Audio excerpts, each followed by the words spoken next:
What's up, LA Kings fans? The Bat Fry, Kenny Fry here. You're watching the Silver and Black Lair. Coming up on the show, we'll be talking recap of Game 1, talk a little bit about that shit show. We'll take a look back at Game 2, not a shit show. And we'll look ahead to Game 3, also LA Kings season awards, team awards. Also talk about that and much, much more. So be sure to stay tuned for the Silver and Black Lair. Coming up in 1 minute.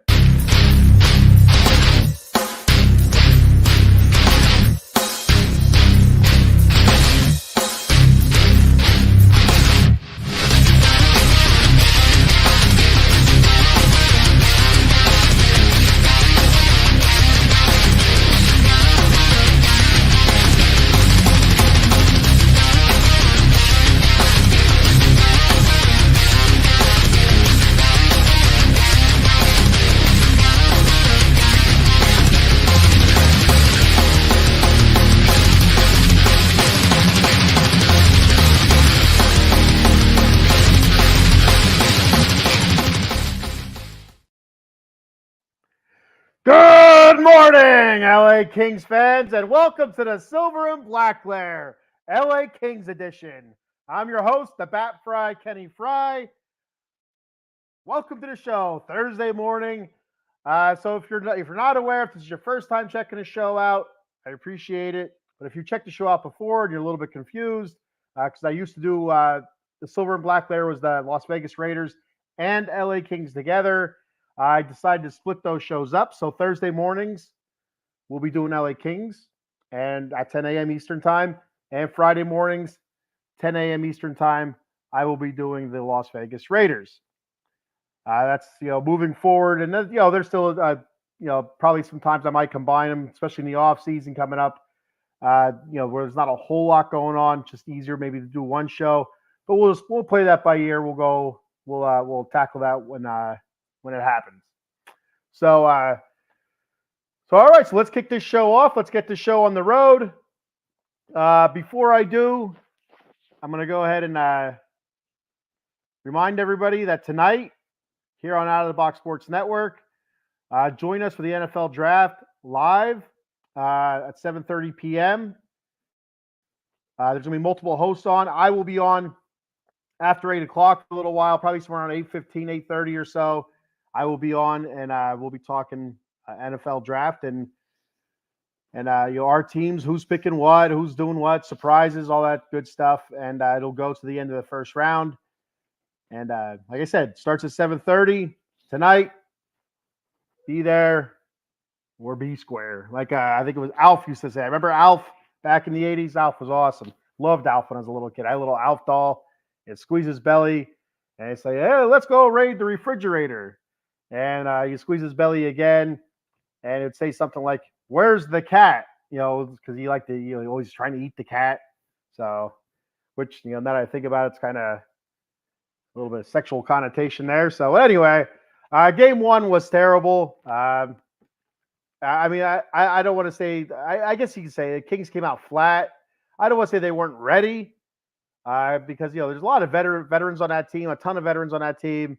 So they know what it takes to get up and get ready for the playoffs. They know, obviously, from the past 2 seasons, this being the third time in a row we're playing the Edmonton Oilers in the first round. They know the battle that they're going to be facing. So they know how to get up for this team. But for whatever reason, they came out super flat in Game 1. Connor McDavid, Leon Draisaitl, Heyman, Zach Heyman, or Hyman, whatever the hell you want to call him. They're fantastic. They were absolutely fantastic. There's not a whole lot you can say about it. Connor McDavid is unbelievable. I love the guy, hate the guy, whatever. I get it, especially if you're an LA Kings fan. You hate the guy, but you got to show respect on that lad. And it's simply amazing watching him skate up against the 1-3-1, the I guess the zone or whatever you want to call it, the Kings run, the set the Kings run a 1-3-1.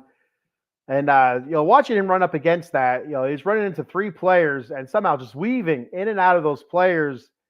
Just making it look simple, making it look easy, and it's extremely frustrating to watch. as a Kings fan because you're helpless. Like you're helpless, and it looks like our defensemen, our defenders, in our defensive zone, they look helpless as well. Helpless as well. And it's I know a lot of other Kings fans, especially after game one, we're screaming to the heavens. Somebody put a body on that guy. Somebody check that guy, and it wasn't happening in game one. The dude was just going wherever he wanted, doing whatever he wanted, uh, flying around untouched, unfettered, unmolested, whatever you want to call it, whatever he wanted to do. He ended up, I think, with 5 assists in game one. Unbelievable. Hyman had a hat trick, 3 goals and an assist. The douchebag Draisaitl, he had a goal and assist. Unbelievable. McDavid was just unbelievable that game. Watching him work behind the net, that's another thing that was really up my craw there. He comes zooming behind the net, and we're just waiting for him to come back out the other side instead of meeting him behind the net. Make him clear it up the boards, or meet him behind the net and put his ass down. But we're not doing that. We're waiting for him. We were catching him instead of attacking him, and he was just doing whatever he wanted. He'd come around the net, try a wrap around. It's whatever he wanted to do, he could do. So extremely frustrating game one. I do have a bunch of notes written down here, so I'm going to go through them. I'm just going to read it word for word, verbatim here. So I have written down McDavid and Hyman throttled the Kings. Connor McDavid had 5 assists. Hyman had 3 goals and an assist. McDavid played on another level, just moving at will wherever he wanted to, making whatever play he wanted to without being touched, harassed, or molested by any LA King player, which was pretty much the whole game. And then you knew that was going to be the one thing that would have to change, or it was going to be a quick series. The Edmonton power play, that's another thing. The Edmonton power play was firing all cylinders, passing pucks top, bottom, across, back to the top again. They were just moving it wherever they wanted to. The Kings were chasing it. As much as they wanted to stay in that diamond, they were getting out of place. It was opening up lanes. Really frustrating to watch. Their puck moving was simply amazing in game one. They had us all over the place. Like I said, open lanes. Everybody's on one side of the ice. The diamond is on one side, and there's just a wide open Oiler on the other side of the net. They just pass it across. By the time Talbot would get over, the puck's in the net. It's unbelievable. But give credit where credit is due. LA, we didn't go away. The Kings didn't go away. We fought back. Made a game out of it. It was 4-0. Kings fought back, made it 4-2, a respectable game. I think that was in the second period. And then they come up in the third period, drop 2 more on us, make it 6-2. All right, it's easy. You can easily say, let's pack it up. Let's head home. The Kings fought back, brought it to 6-4. They brought it back so close to where they pulled the goalie, hoping to get it to within a 1-goal deficit. But unfortunately, the Oilers were able to add an empty netter to finish us off. So my thoughts on game one is we looked outclassed by the Oilers. Edmonton was faster and more tenacious around the boards, back check, forecheck, everywhere, check. They were more tenacious. They wanted it more in game one, especially in the offensive zone. The offensive zone, they spent a lot. What felt to me, I could be wrong. I didn't look at the stats on this. It felt to me like they spent a lot of time in the O zone, a lot of time in the in their offensive zone, our defensive zone, just moving the puck around, and doing whatever they wanted to. And when it comes to Connor McDavid, I feel like you have to play the body, not the puck. He's skating between three defenders like that.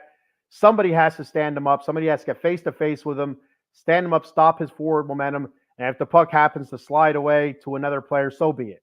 You just can't let him go crashing towards the net untouched like that. He's gonna continue to make us look silly like that.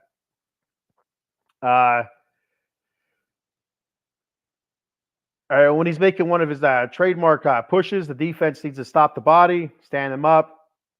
Trust your team. Trust your teammates that they can clean up wherever the puck goes. Trust your teammates; they can clean it up, and go on from there. Talbot, during game one, has to be better. Now, he faced a ton of shots, a ton of pressure. He was under pressure the whole time. So it's not all on Talbot. You look at some of the goals he gave up, there's nothing you can do. There was absolutely nothing you can do in some of these goals. He might have allowed one or two soft goals, but besides that, a lot of tough saves he would have had to made to keep it respectable. But it's playoff time. You want your goalie, especially your all-star goalie. He was our only all-star this season. To make those saves, to come up big. You need somebody to come up big, and especially a goalie in times like that. Do some sort of otherworldly type thing. Another worldly type save is what was needed, and we weren't getting it. And he did the best he could.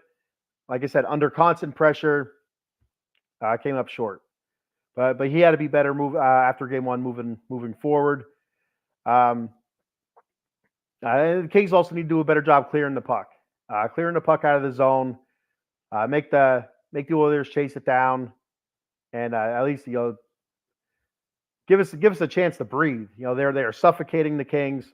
Like I said, by the amount of time it felt like they're in the offensive zone, they're just suffocating the Kings, suffocating our defense, and just wearing us down. They wore us down game one. It was tough.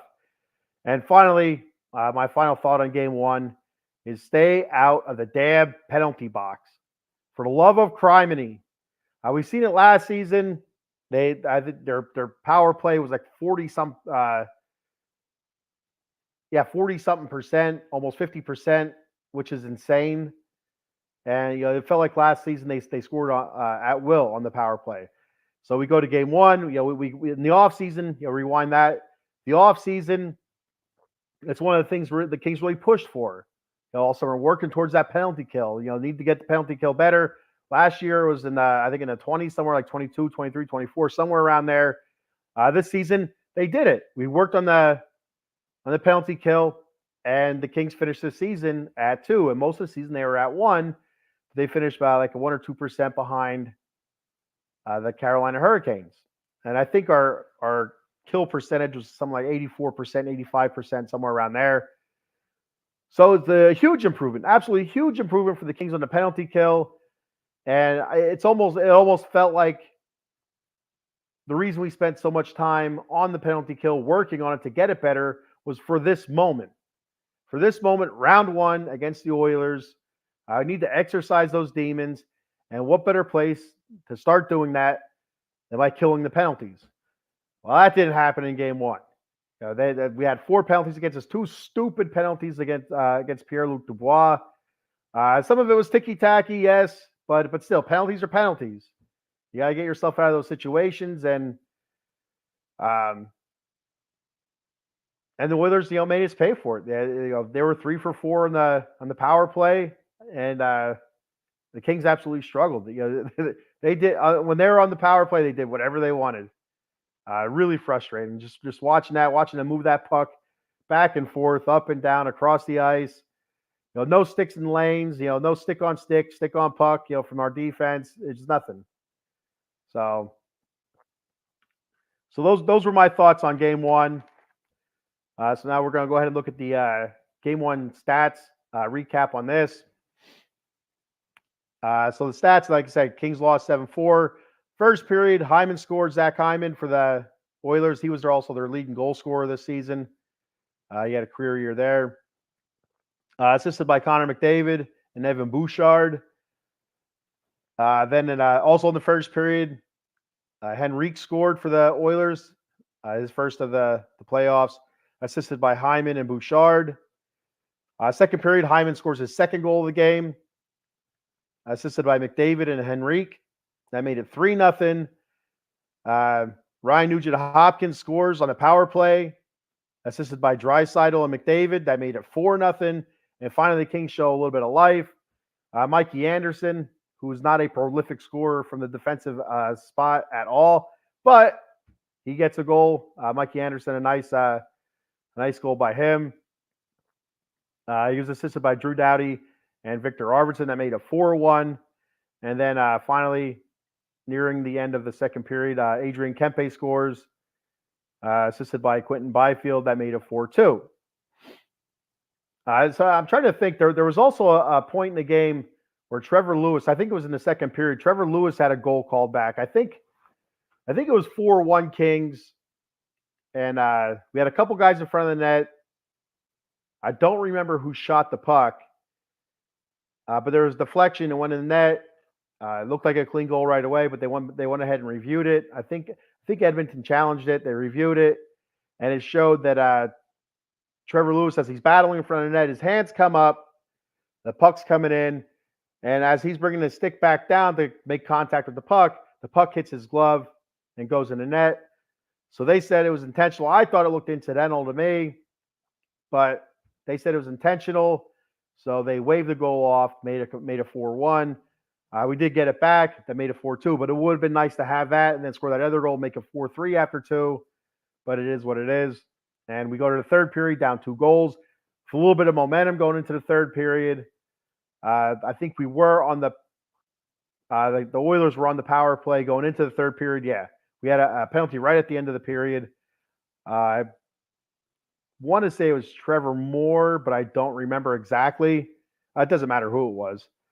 So third period opens up. Draisaitl scoring a power play goal right away, assisted by McDavid and Bouchard. They made a 5-2. Zach Hyman gets his hat trick on another power play goal, assisted by McDavid and Bouchard. That made it 6-2. And like I said earlier, it would have been easy for the Kings to pack up shop, fold everything up. All right, let's just go home, back to our hotel rooms, and lick our wounds. But no, they didn't do that. They fought back. They made a game of it. And there was the one wonky goal. I don't know who scored. If it was, I don't know if it's Trevor Moore's goal or Pierre-Luc Dubois, where there was a broken stick by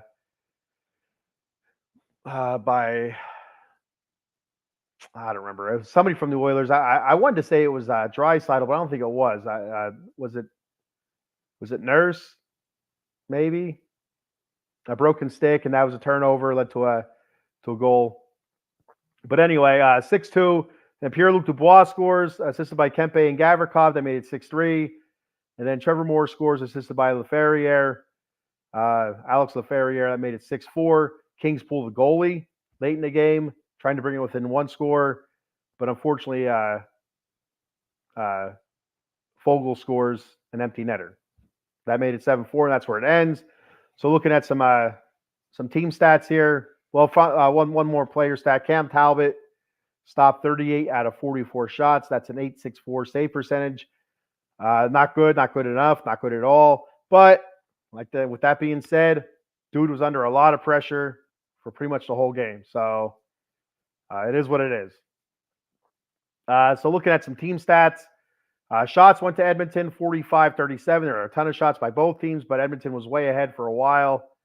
But the Kings really started putting a lot of shots on in the second period, late second period, halfway through the second period, and then into the third period as well.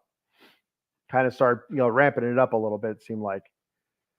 Hits went to LA, 65-45.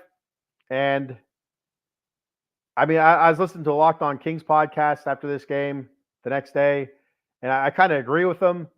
I don't know who's tallying these hits, but those are inflated numbers, man. I'll tell you what. I mean, like normally, for the most part, Kings games, Kings get out hit, but it's usually like 22-18 or like 33-27 is like a high one. 65-45 in the hits, and the Kings won that 65-45. That's unbelievable. There's something wonky about that. I don't know. Face-offs went to Edmonton, 40-32. Kings were 0 for 2 on the power play, and like I said, the Oilers were 3 for 4 on the power play. Terrible job by the Kings penalty kill unit. And block shots also went to Edmonton, 23-16. I was actually surprised by that stat. I didn't think the Kings were anywhere near 16 block shots. I just felt like the Oilers had free reign on the net. So game one's a tough one, but like I said in the LA Kings fans group chat, it's a marathon. It's not a sprint. It's game one. You move on from it. It's a 7-game series, and it's not over. So we go to game 2. Move on to game 2 in Edmonton last night. LA jumps out early with a couple Kempe goals. And then, the Kings, they came out very aggressive in the first period. They were attack, attack, attack. I really liked it. Uh, they were more body on body. It felt like more, stick on stick in the defensive zone, pushing the puck up the boards, and making the Oilers work for it a little bit more. Every time the Oilers tried to set up in the offensive zone, the Kings were able to get into the lanes, break passes up, or get stick on stick and back check on it and get it out of the defensive zone and move it up into the offensive zone. So they did a lot better in game two with that. And like I said, their aggressiveness, tenacity, much better. They're playing much faster in game two than game one. Especially that top line of Kempe, Kopitar, and Byfield. This time they were creating a lot of pressure on the Oilers, and they were forcing turnovers instead of the opposite way in game one. The Kings were the ones forcing the turnovers early on, and creating more scoring opportunities.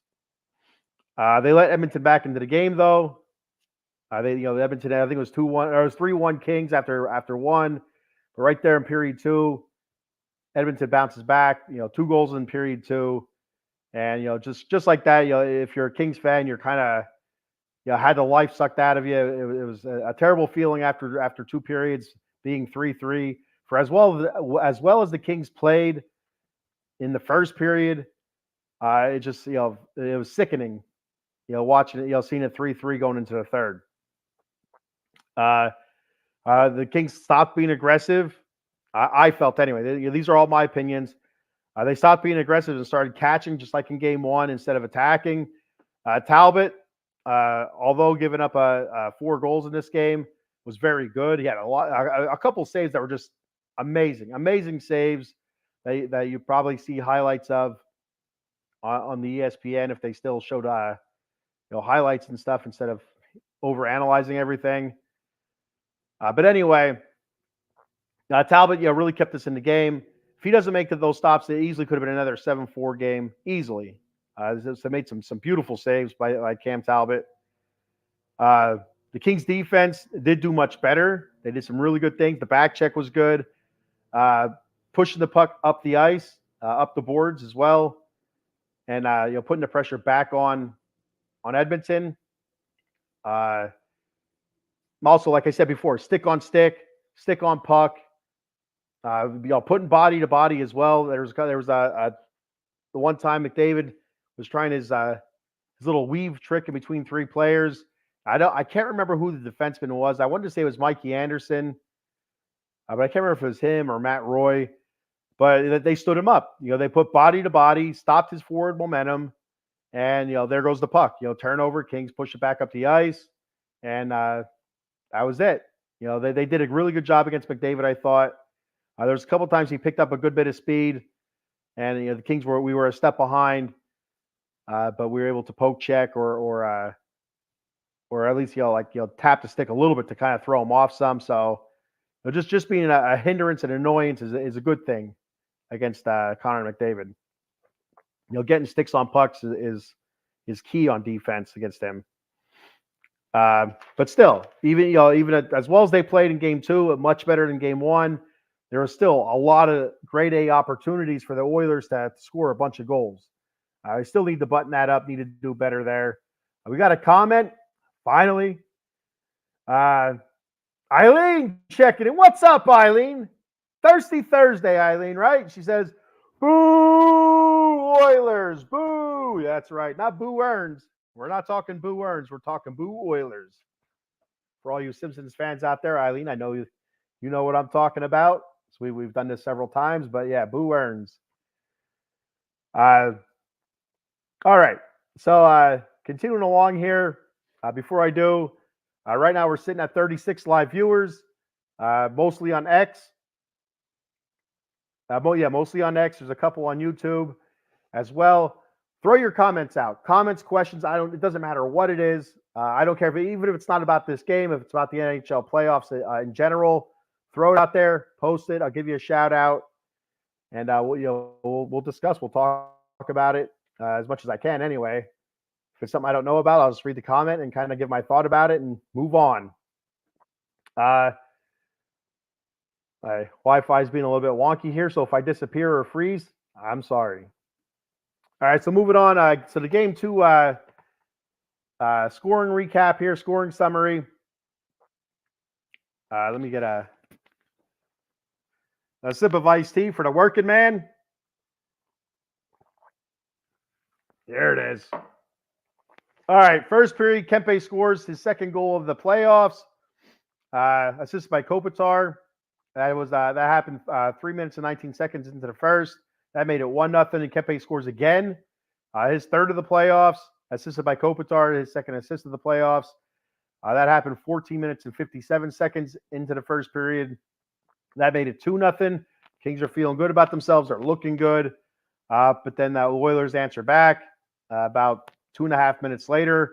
Kulak scores his first goal of the playoffs, assisted by Draisaitl and Foegele.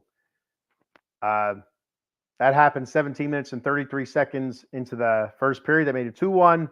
But then right away, Drew Doughty, a beautiful goal by Drew Doughty, attacking the net, going between Skinner's legs. Really, really nice. Great job by Doughty. I like seeing him get involved in the offense as well as the defense. That's his first goal of the playoffs. His first goal in the playoffs, I think, since what they say, was it 2012 or 2014? I think it was one of the Stanley Cup runs. I think it was his last time he scored a goal in the playoffs. So good for him. That's his first of the playoffs. Assisted by Victor Arvidsson. That's his second assist. And Philip Denault. That's his first assist of the playoffs. That was at 18:02 of the first period. That made it 3-1. So going on to the second period, like I said, Kings are up 3-1, feeling good about themselves, going into the locker room. Came out and pretty much laid an egg. So here in the second period, Holloway scored his first of the playoffs, assisted by Carrick and Janmark. That was at 7:51 in the second period. That made it 3-2. And then about 2.5 minutes later, Hyman, there's that guy again. Hyman scores his fourth of the playoffs, another power play goal. That was assisted by Draisaitl, douchebag Draisaitl, and Connor McDavid. That was at 10:33 in the second period. That made it 3-3. The last 9 minutes and 27 seconds went scoreless. We go to the third period. Kings open up to scoring, pretty quick in the third period. Fiala gets his first of the playoffs, assisted by Spence, his first assist, and Quinton Byfield, his second assist of the playoffs. As 1 minute and 46 seconds into the third period. That put Kings up 4-3. You have to be feeling good about yourself. Going in now, you come out of the locker room after a rough second period. You go out there, you get that quick goal in the third period. Kind of quiet that arena down again. You're feeling good now. You're feeling good. All right, let's ramp it back up like we did in the first. But unfortunately, the Oilers had an answer. Holloway scores his second of the game. His second of the playoffs, assisted by Janmark. That was his second assist, also of the game, and second of the playoffs. And that happened about a minute and a half after the Kings scored. That was at 3:23 of the third period. That made it 4-4. The rest of the way, no scoring. But I'll tell you what, it was actually some awesome hockey. A lot of great hits, a lot of big hits, a lot of aggressiveness by both teams. Like I said, Cam Talbot, I think he had one or two amazing saves there in the third period as well. Back and forth, up and down the ice. Both teams were on point. Defensively and offensively, it definitely was not a boring period of hockey to watch. So we head to overtime, and pretty early in overtime, 2 minutes and 7 seconds into overtime, the captain, my boy, your boy, everybody's boy, Anze Kopitar, scores the game-winning goal 1 minute in, or his first goal of the playoffs. Like I said, 2 minutes and 7 seconds into the overtime, assisted by Quinton Byfield and Victor Arvidsson. So there was a turnover in our defensive zone. I don't know who passed it over to Mikey Anderson, but they got it over to Mikey Anderson. And Mikey Anderson, I don't know if he was just trying to clear it or what, but he flicks it up the ice. Quinton Byfield kind of deflects it with his stick. I don't know if he was trying to prevent icing or something, but he deflects it. Slows it down enough where it gets up ice, and there's a rushing Anze Kopitar, making a beeline for it. He gets there. Darnell Nurse is asleep at the wheel there, and he's not able to catch up to the captain, and he goes top shelf on old Stewie boy, Stuart Skinner, and that ends the game. Wild celebration. Oiler fans are in disbelief, and they head back to LA. Series tied 1-1. Feeling good, not feeling great, feeling good, and hopefully we can continue the momentum here going into Game 3. Cam Talbot, he's now 1-1 in this season's playoffs. He stopped 27 out of 31 shots for an .871 save percentage. Like I said, didn't have a great game, but came up huge in some spots. Had a lot of huge saves. Again, there was a decent amount of pressure, not as much as in Game 1. But he came up big. He definitely came up big in this game. Absolutely. Shots favored Edmonton, 31-26. They came down to earth a little bit there in the shots. Hits went to Edmonton, 55-53. Again, that's a high total. Now, there was a lot of hitting, but I don't think it was 55-53 a lot. So, whatever. The faceoffs went to Edmonton, 31-30. Power play, Kings were 0 for 3. So right now we're 0 for the playoffs. And the penalty kill, the Oilers actually were 1 for 3 on the power play. On the power play. So the Kings were 2 for 3 on the penalty kill. And the block shots went to Edmonton as well, 23-20. So you look at these stats here, and it tells you what you already know. These teams are pretty close. They're pretty even with each other. So expect a tight series. I picked the Kings in 7, and that is me being a homer. I'm not gonna lie. The Kings are my favorite team. I'm gonna pick the Kings to win, and finally get over that hump. Past the Oilers. I have a good feeling if they can beat the Oilers, they could beat whoever they face in the next round, whether it be Nashville or Vancouver. And I think that's whoever the winner of this series. I think that's who they play next. And then possibly move on to the Western Conference Finals against one of those teams at the top of the bracket. In my opinion, probably the Dallas Stars, but that's why they play the games, right? We know about that. 2012 Kings, knock off number 1 Vancouver. Kings with the 8 seed. They knock off number 1 Vancouver in the first series, and then the rest was history. So for the 3 stars of the game, in my opinion, honorable mention goes to Drew Doughty, 1 goal. He was a +1 rating. He had 5 hits as well. And I thought he played extremely good on defense. Very good on defense. He did a good job getting stick on stick, being an agitator, getting the puck up the ice, up the boards, clearing when necessary. I thought Drew Doughty had a very good game. I also think Alex Laferriere had a very good game. Didn't show up really on the score sheet at all, but I felt like he was using his speed, he was using his side, his size, he was putting pressure in the offensive zone, and getting some shots off. Some I think he had like 1 or 2 quality shots, but the rest were just kind of throwing pucks at the net, which you need to do. Throw the puck at the net, anything can happen. Looking for deflections, looking for weird bounces, rebounds, and stuff like that. So I thought Alex Laferriere also did have a pretty good game. So to the 3 stars, the number 3 star for me was Quentin Byfield. He had 2 assists. He was a +4 rating. He had 3 hits as well. I felt like this was a great game for Q. He was up and down the ice. He used his size. He had some hits. He was mixing it up a little bit. He was being aggressive. I feel like he had 1 or 2 really good scoring chances, but just missed. Either Skinner made the save or he lost the puck going to the net, or it was something. But he had a couple of decent scoring chances. But I liked what I saw for Quentin Byfield. I like to see more of that in Game 3 and moving forward to here in the playoffs. The second star of the game goes to Adrian Kempe, 2 goals. He was a +3 rating. He had 7 shots. And we saw a little bit more of the aggressive Adrian Kempe, angry Adrian Kempe. We didn't see it full-fledged like we did there at the last game of the season against the Blackhawks. But or it was against the Ducks. I think it was or the Ducks. Yeah, I think it was against the Ducks. I like angry Adrian Kempe. I like aggressive Adrian Kempe, and I feel like we got to see a little bit more of that. And he's a super talented player. And once he gets going, watch out. He scores in bunches. He's like Fiala. Both those guys, they score in bunches. And my number one star of the night goes to, of course, the captain, game-winning goal in overtime, Anze Kopitar. He had 1 goal, 2 assists, 3 points, a +3 rating. He also had 4 hits. He was mixing it up as well. I like seeing that. Gloves to the face and all that stuff. The old stink face with the glove. Good stuff. So, all right. So a little note from this side note that Anze Kopitar played in his 94th postseason game. That ties Luc Robitaille for the franchise record.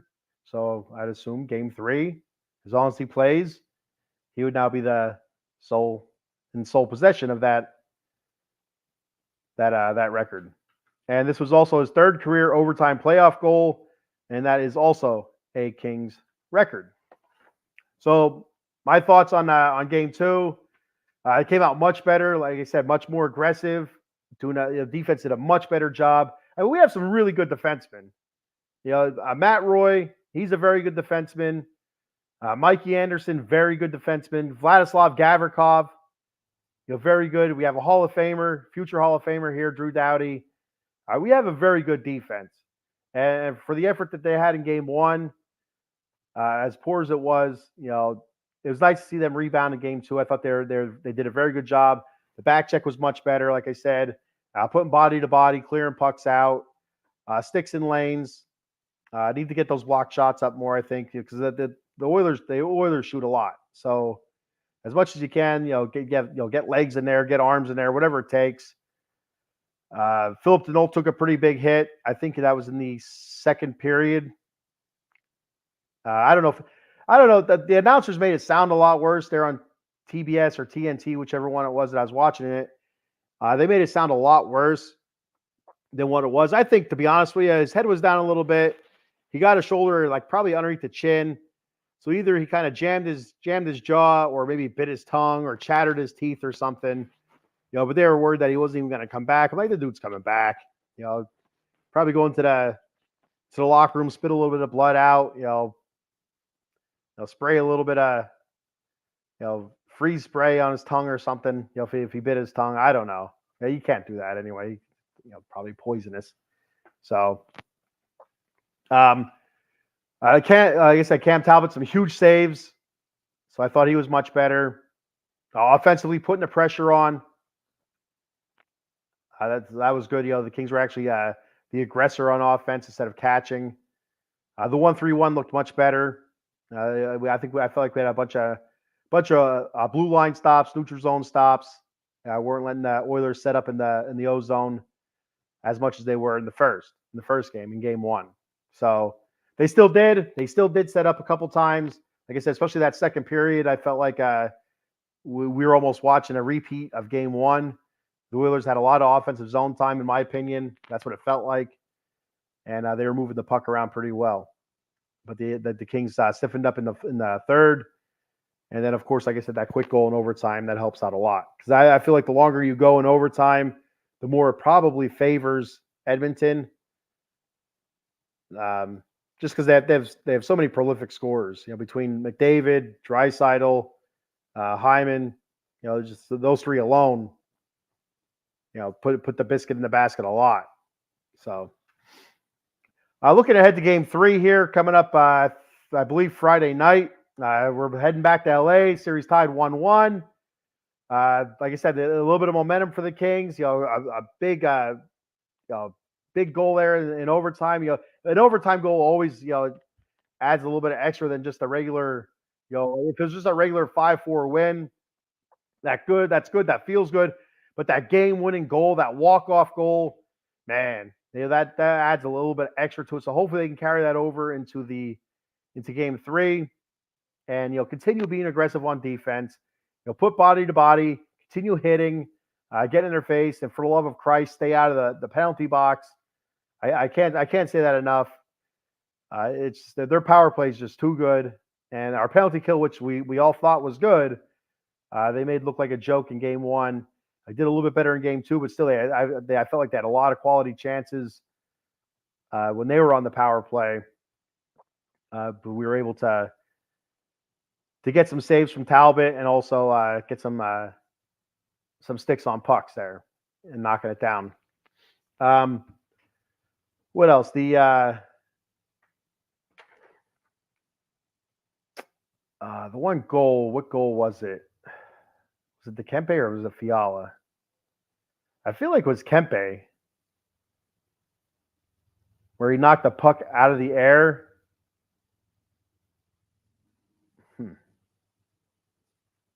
I'm not sure. But that's a fantastic thing. Keep pressing towards the net, keep attacking the net. Getting up ice. It was one of the things the Kings that did well this past season was with the 1-3-1 was stopping that rush to the net. Game one they weren't doing that. Game two I felt like they did a better job. Like I said about a minute ago, they were stifling the Oilers at the blue line and in the neutral zone, not allowing them that free reign, that rush to the net where they're just so good with their passing, so precise that it just puts too much pressure on the goalie. So I like Kings in game three. I do. I like it 4-2. I don't know. I just pull it out of my ass there. I just no reason, no rhyme behind it. I feel like they'll play better. I don't know. Looking back at the stats on this one as well, I said to myself, I said, did Grundstrom play? And so I checked it out. They had Grundstrom down for time on ice for 25 seconds. So I don't know if something happened, if I missed something somewhere. I didn't hear anything. Whether there is a chance that I missed it, maybe he got hurt or aggravated his injury that he missed, a portion of the season with. I'm not sure. I don't know what happened to Grundy, but hopefully he's all right for game three. And yeah, so I like Kings 4-2 in game three, and we'll go from there. All right. So one more bit of LA Kings talk here before I duck out of here. I want to cover their team awards. Since this is a weekly show, it feels like their team awards was a decade ago, but it was just last week. They announced what their team awards, who the winners were, the recipients were of the team awards for this season, and I figured I'd cover it here today. So the Bill Libby Award, the MVP, goes to Adrian Kempe. He had a career high in points, 73 points. He led the Kings in assists as well. I think he led the Kings in points. So he was your MVP. I'm not sure who votes on this. I don't know if it's the players or if it's the media. So I'm not 100% sure about that. The Mark Bavis Award for Best Newcomer, that goes to Cam Talbot. He was our lone All-Star. I started the season off great this year. He was fantastic. Best goalie in the league, or at least top three, beginning of the season. And then I don't know how many he lost in a row. I want to say it's like 11 or 12. I could be wrong. It feels like a lot, but maybe it's more. I don't know. But he really struggled throughout January up until Tom McClellan got fired and Jim Hiller took over. And it felt like David Rittich actually took over the number one spot from Cam Talbot. That's what it felt like to me. But eventually Cam was able to regain that and show that he's the number one goalie and played much, much better second half. But he was our lone All-Star and he was voted best newcomer. Outstanding defenseman goes to Drew Doughty again. That's his 13th time winning that distinction. That's voted on by the media.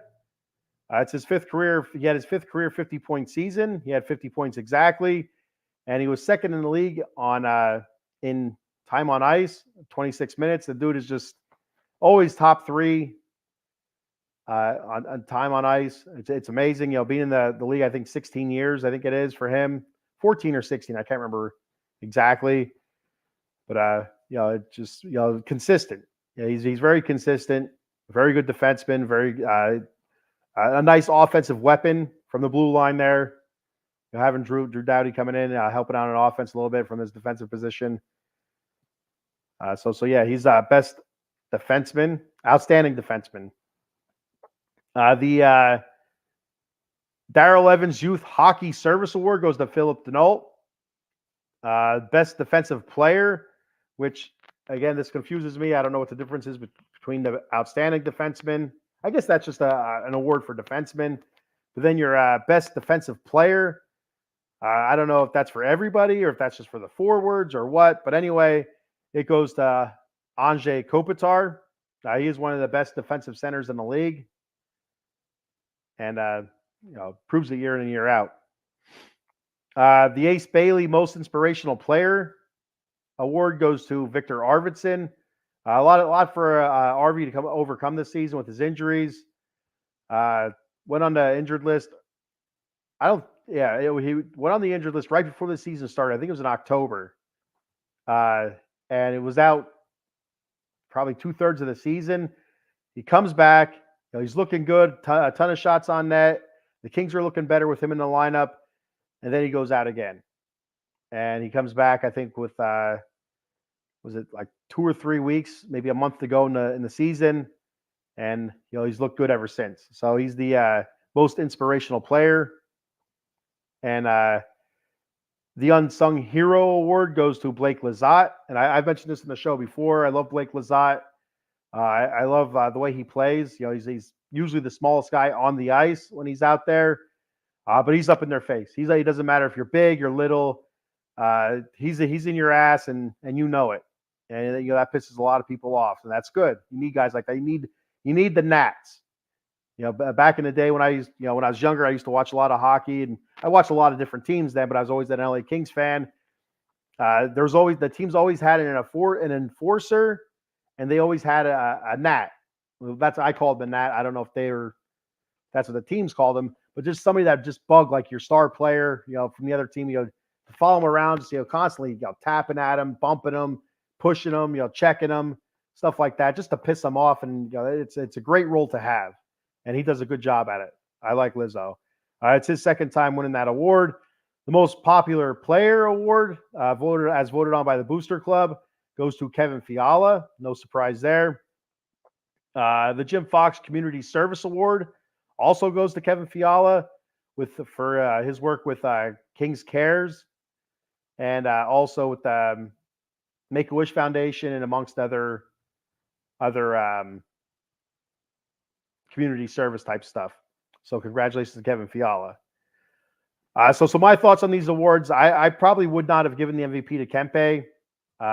He had a great season. He definitely does deserve it. But if I had to vote, I probably would have voted Kevin Fiala, because I felt like when the Kings were at their worst through January, I felt like the only bright spot then was Kevin Fiala. He really cut down on his turnovers, on his stupid penalties. They're moving. He's on so many different lines, different line combinations, and he stayed consistent. He was scoring in bunches for a while there.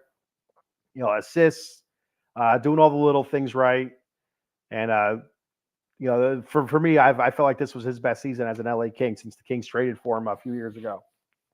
Excuse me. So I would have voted Kempe. Best newcomer. It's hard to argue against Cam Talbot, but you can always also look at rookies. LaFerriere, he had a decent season as a rookie. As also a surprise, nobody expected him to really make the team. But yeah, I think I'm all right with Cam Talbot with that one. Outstanding defenseman. I'm all right with Drew Doughty. You could for me, I would Drew Doughty or Mikey Anderson. You could have went either way with those ones. Best defensive player, again, Kopitar. I'm cool with that. Maybe even who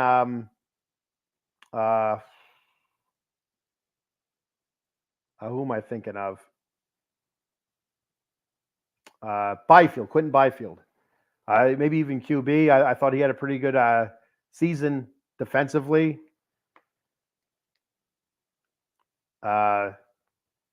Most inspirational player, cool with Arvidsson. Unsung hero, Lazat, he would have been my pick as well. Most popular, probably Fiala or Kempe. And so that's it.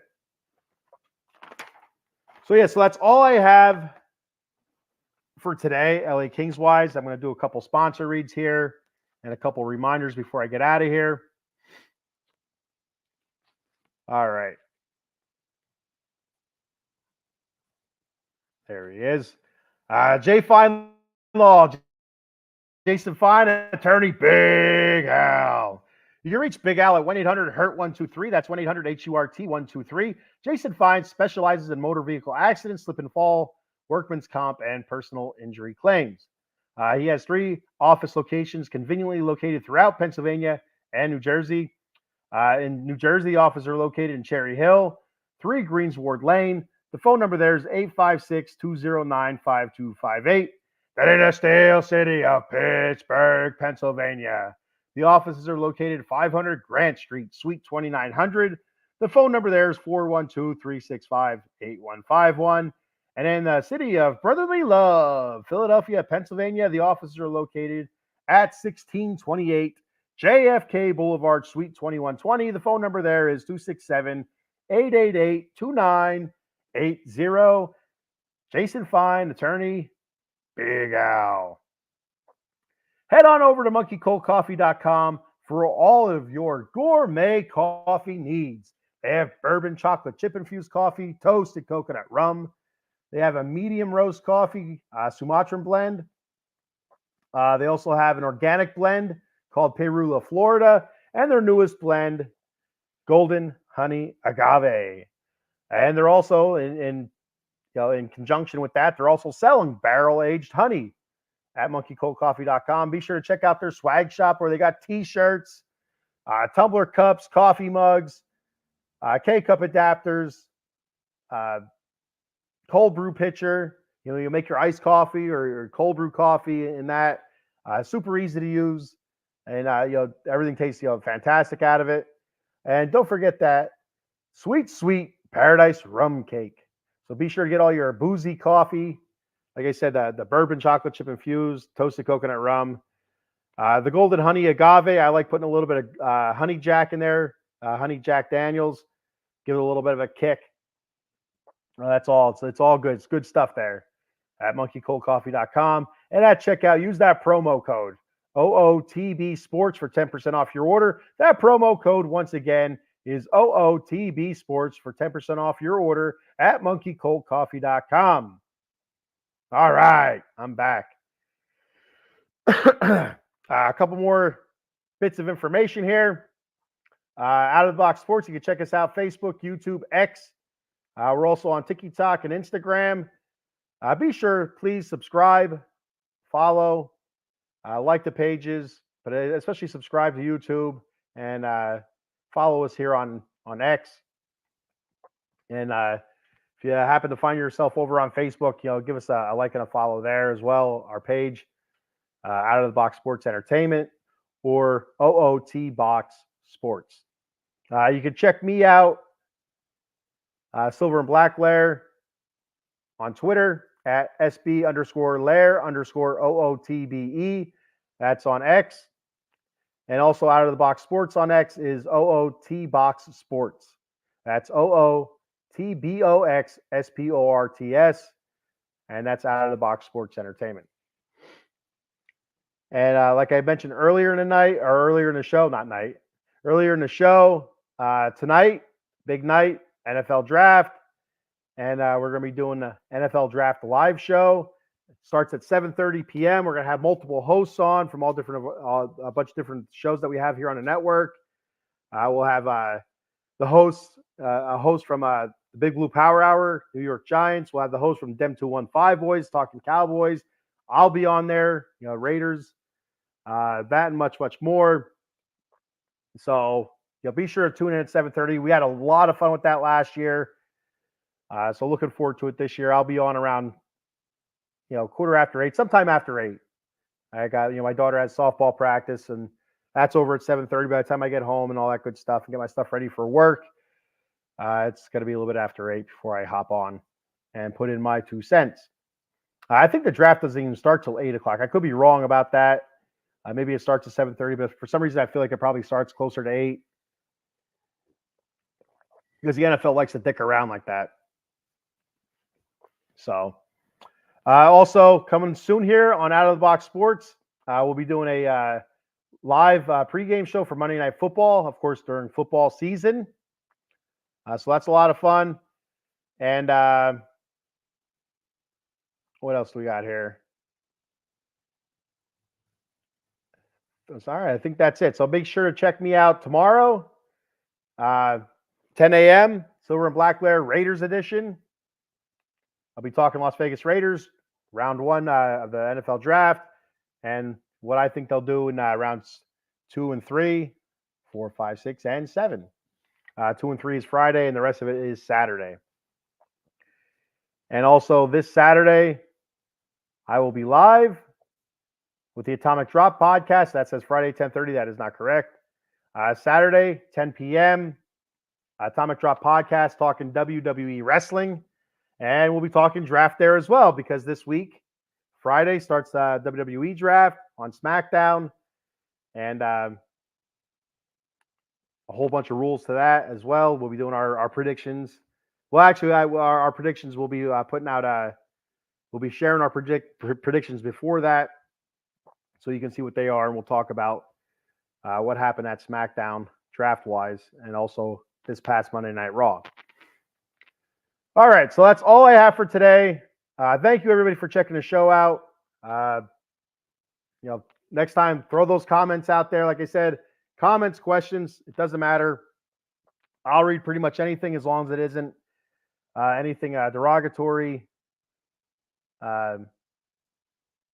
Derogatory to me is fine. Okay, I'll read that because usually it's pretty funny.